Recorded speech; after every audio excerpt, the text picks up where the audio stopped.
ఇక్కడ నేను చెప్పినట్టుగా కొన్ని కేసులు ఉన్నాయి, మీ మీద ఉన్నాయి. కేసులు పెట్టిన వాళ్ళు మీరు ఒకసారి లేండి.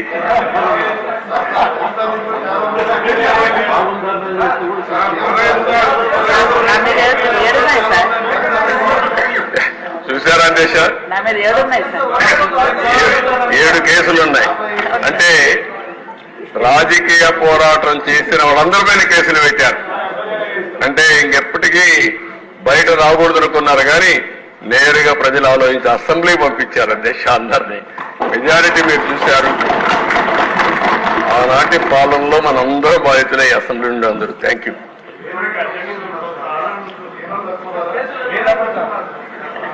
నెక్స్ట్ మీ ఇంట్లో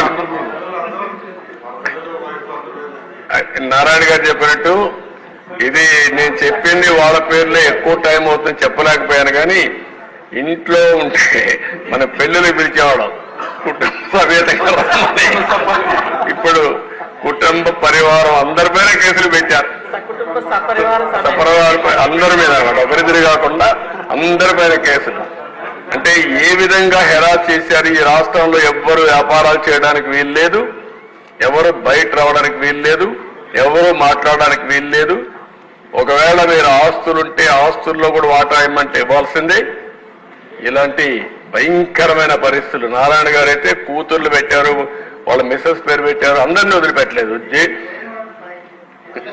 లేని వాళ్ళు చాలా మంది తక్కువ ఉన్నారు. ఇక్కడ 20 కేసులు ఉన్నాయి.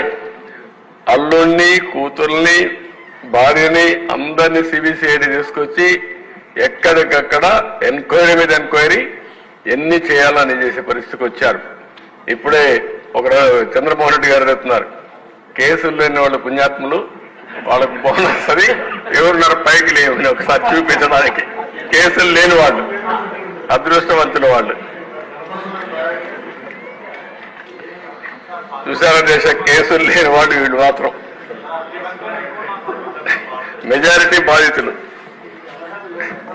Okay, thank you.